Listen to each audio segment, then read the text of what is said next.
राजनीतिक उदासीनता। Karl Marx. मजदूर वर्ग को खुद को एक राजनीतिक दल नहीं बनाना चाहिए, उसे किसी भी बहाने से राजनीतिक कार्रवाई में शामिल नहीं होना चाहिए, क्योंकि राज्य से लड़ने का मतलब राज्य को मान्यता देना है, और यह शाश्वत सिद्धांतों के विपरीत है। मजदूरों को हड़ताल नहीं करनी चाहिए, क्योंकि अपनी मजदूरी बढ़ाने या उसे कम होने से रोकने के लिए संघर्ष करना मजदूरी को मान्यता देने जैसा है, और यह मजदूर वर्ग की मुक्ति के शाश्वत सिद्धांतों के विपरीत है। यदि बुर्जुआ राज्य के विरुद्ध राजनीतिक संघर्ष में मजदूर केवल रियायतें प्राप्त करने में सफल होते हैं, तो वे समझौता करने के दोषी हैं, और यह शाश्वत सिद्धांतों के विपरीत है। इसलिए सभी शांतिपूर्ण आंदोलनों, जैसे कि वे जिनमें अंग्रेज और अमेरिकी मजदूरों को शामिल होने की बुरी आदत है, का तिरस्कार किया जाना चाहिए। मजदूरों को कार्य दिवस की कानूनी सीमा निर्धारित करने के लिए संघर्ष नहीं करना चाहिए, क्योंकि यह स्वामियों के साथ समझौता करना है, जो तब 14 या 16 घंटों के बजाय केवल 10 या 12 घंटों के लिए उनका शोषण कर सकते हैं। उन्हें 10 वर्ष से कम उम्र के बच्चों को कारखानों में काम पर रखने पर कानूनी रूप से प्रतिबंध लगाने के लिए भी खुद को नहीं झोंकना चाहिए, क्योंकि इस तरह से वे 10 वर्ष से अधिक उम्र के बच्चों के शोषण को समाप्त नहीं कर सकते। इस तरह वे एक नया समझौता करते हैं, जो शाश्वत सिद्धांतों की शुद्धता को कलंकित करता है। मजदूरों को ये भी नहीं सोचना चाहिए कि, जैसा कि संयुक्त राज्य अमेरिका में होता है, राज्य जिसका बजट मजदूर वर्ग से लिए गए पैसे से फूला हुआ है, उसे मजदूरों के बच्चों को प्राथमिक शिक्षा देने के लिए बाध्य होना चाहिए, क्योंकि प्राथमिक शिक्षा पूरी शिक्षा नहीं है। ये बेहतर है कि कामकाजी पुरुष और कामकाजी महिलाएं पढ़ लिख नहीं पाएं या गणित नहीं कर पाएं, बजाय इसके कि उन्हें राज्य द्वारा संचालित स्कूल में शिक्षक से शिक्षा मिले। ये कहीं बेहतर है कि अज्ञानता और 16 घंटे का कार्य दिवस मजदूर वर्गों को नीचा दिखाए, बजाय इसके कि शाश्वत सिद्धांतों का उल्लंघन किया जाए। यदि मजदूर वर्ग का राजनीतिक संघर्ष हिंसक रूप ले लेता है और मजदूर बुर्जुआ वर्ग की तानाशाही की जगह अपनी क्रांतिकारी तानाशाही स्थापित कर लेते हैं, तो वे राजद्रोह के भयानक अपराध के दोषी हैं, क्योंकि अपनी दयनीय अपवित्र दैनिक जरूरतों को पूरा करने और बुर्जुआ वर्ग के प्रतिरोध को कुचलने के लिए वे हथियार डालने और राज्य को खत्म करने के बजाय राज्य को एक क्रांतिकारी और क्षणभंगुर रूप देते हैं। मजदूरों को हर व्यापार के लिए एक भी यूनियन नहीं बनानी चाहिए, क्योंकि ऐसा करके वे बुर्जुआ समाज में पाए जाने वाले श्रम के सामाजिक विभाजन को कायम रखते हैं। यह विभाजन, जो मजदूर वर्ग को खंडित करता है, उनकी वर्तमान दास्ता का असली आधार है। एक शब्द में, मजदूरों को अपनी बाहें क्रॉस करके रखनी चाहिए और राजनीतिक और आर्थिक आंदोलनों में समय बर्बाद करना बंद कर देना चाहिए। ये आंदोलन कभी भी अल्पकालिक परिणामों से ज्यादा कुछ नहीं दे सकते। सच्चे धार्मिक पुरुषों के रूप में उन्हें रोजमर्रा की जरूरतों को नजरअंदाज करना चाहिए और आस्था से भरी आवाज में चिल्लाना चाहिए, हमारा वर्ग सूली पर चढ़ा दिया जाए, हमारी जाति नष्ट हो जाए, लेकिन शाश्वत सिद्धांत बेदाग रहें। धर्मनिष्ठ ईसाइयों के रूप में उन्हें अपने पादरी के शब्दों पर विश्वास करना चाहिए, इस दुनिया की अच्छी चीजों को तुच्छ समझना चाहिए और केवल स्वर्ग जाने के बारे में सोचना चाहिए। स्वर्ग के स्थान पर सामाजिक परिसमापन पड़े, जो एक दिन दुनिया के किसी न किसी कोने में होने वाला है। कोई नहीं जानता कि कैसे या किसके जरिए, और यह रहस्य हर तरह से एक जैसा है।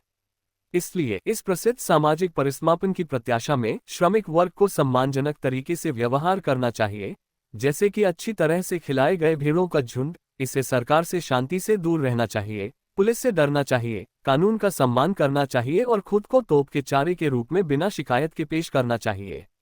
प्रतिदिन के व्यावहारिक जीवन में श्रमिकों को राज्य के सबसे आज्ञाकारी सेवक होना चाहिए, लेकिन अपने हृदय में उन्हें इसके अस्तित्व के विरुद्ध जोरदार विरोध करना चाहिए तथा इसके उन्मूलन पर साहित्यिक ग्रंथों को प्राप्त करके और पढ़कर इसके प्रति अपनी गहन सैद्धांतिक अवमानना का प्रमाण देना चाहिए। इसके अलावा उन्हें भविष्य के समाज पर भाषणों के अलावा पूंजीवादी शासन के प्रति किसी भी प्रकार का प्रतिरोध करने से पूरी तरह बचना चाहिए, जब ये घृणित शासन अस्तित्व में नहीं रहेगा।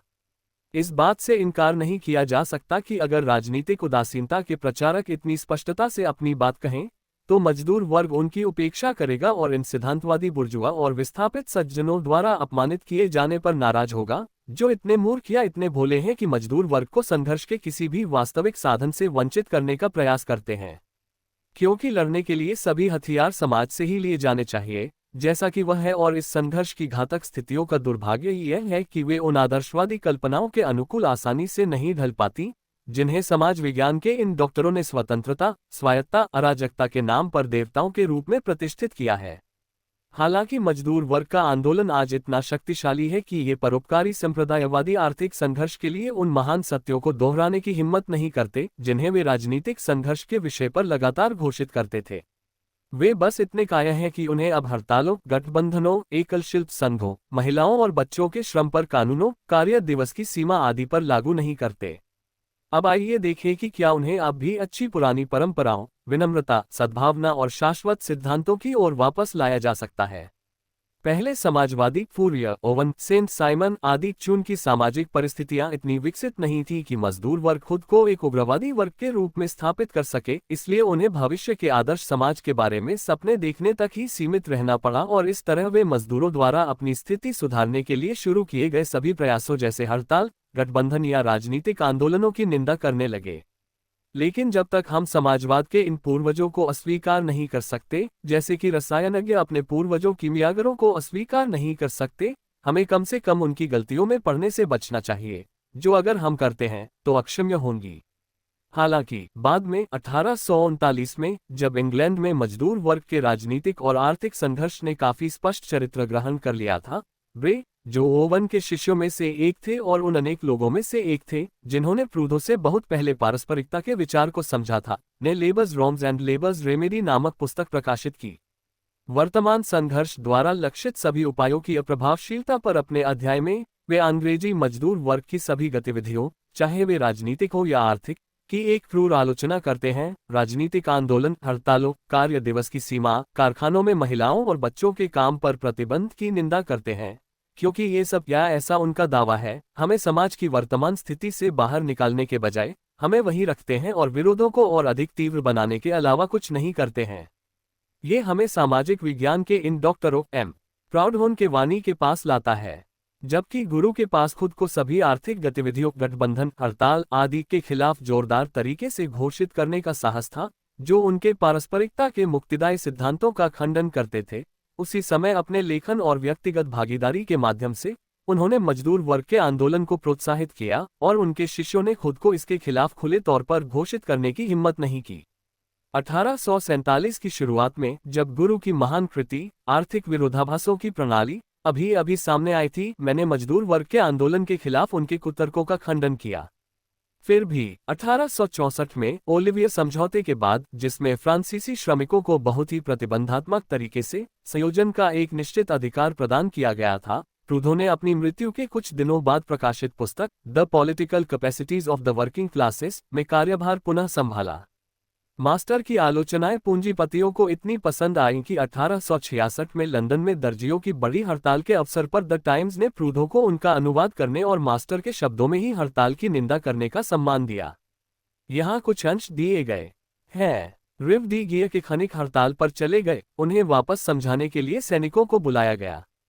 प्राउडन रोते हुए कहते हैं, जिस अधिकारी ने रिव डी गियर के खनिकों को गोली मारी थी, उसने शर्मनाक काम किया, लेकिन ये पुराने ब्रूट्स की तरह काम कर रहा था जो अपने पितृप्रेम और अपने वाणिज्य द्वितीय कर्तव्य के बीच फंसा हुआ था। गणतंत्र को बचाने के लिए अपने बेटों की बलि देना जरूरी था।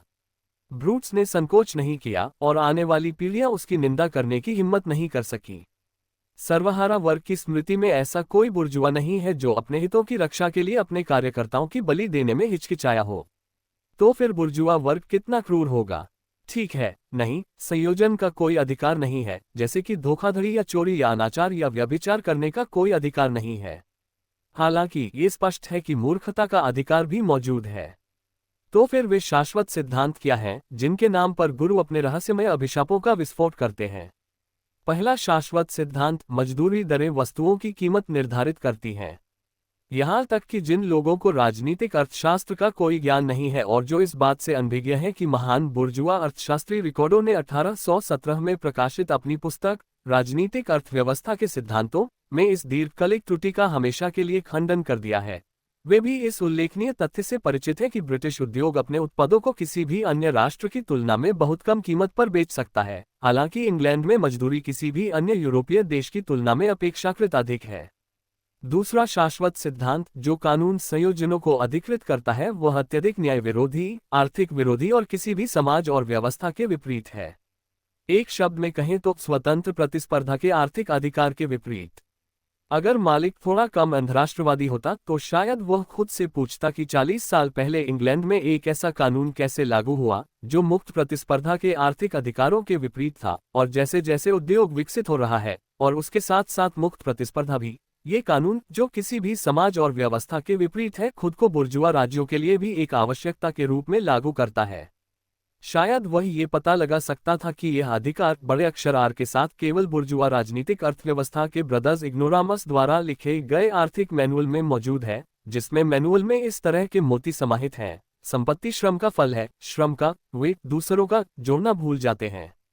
तीसरा शाश्वत सिद्धांत, इसलिए मजदूर वर्ग को उसकी तथाकथित सामाजिक हीनता की स्थिति से ऊपर उठाने के बहाने नागरिकों के एक पूरे वर्ग मालिकों, उद्यमियों, स्वामियों और पूंजीपतियों के वर्ग की निंदा करके शुरुआत करना आवश्यक होगा। मध्यम वर्ग के इन अयोग्य सदस्यों से घृणा और नफरत करने के लिए श्रमिक लोकतंत्र को जगाना आवश्यक होगा। कानूनी दमन के बजाय व्यापारिक और औद्योगिक युद्ध को प्राथमिकता देना और राज्य पुलिस के बजाय वर्ग विरोध को प्राथमिकता देना आवश्यक होगा। मालिक मजदूर वर्ग को उसकी तथाकथित सामाजिक हीनता से बचने से रोकने के लिए मजदूर वर्ग को बनाने वाले संयोजनों की निंदा करता है, जो मालिकों, उद्यमियों और पूंजीपतियों की सम्मानजनक श्रेणी के विरोधी वर्ग के रूप में हैं, जो अपने हिस्से के लिए निश्चित रूप से, जैसा कि प्रूदो ने किया है, वर्ग विरोध के लिए राज्य पुलिस को प्राथमिकता देते हैं। इस सम्मानित वर्ग को किसी भी तरह के अपमान से बचाने के लिए अच्छे प्रूदो ने मजदूरों को पारस्परिक शासन के आने तक और इसके गंभीर नुकसानों के बावजूद स्वतंत्रता या प्रतिस्पर्धा की सिफारिश की, जो हमारी एकमात्र गारंटी है। गुरु ने अर्थशास्त्र के मामलों में उदासीनता का उपदेश दिया ताकि बुर्जुआ स्वतंत्रता या प्रतिस्पर्धा की रक्षा हो सके, जो हमारी एकमात्र गारंटी है। उनके शिष्य राजनीति के मामलों में उदासीनता का उपदेश देते हैं ताकि बुर्जुआ स्वतंत्रता की रक्षा हो सके, जो उनकी एकमात्र गारंटी है। यदि प्रारंभिक ईसाई, जिन्होंने राजनीतिक उदासीनता का भी उपदेश दिया था, को खुद को उत्पीड़ित से उत्पीड़कों में बदलने के लिए सम्राट की भुजा की आवश्यकता थी, तो राजनीतिक उदासीनता के आधुनिक प्रचारक यह नहीं मानते कि उनके अपने शाश्वत सिद्धांत उन पर सांसारिक सुखों और बुर्जुआ समाज के लौकिक विशेषाधिकारों से परहेज थोपते हैं।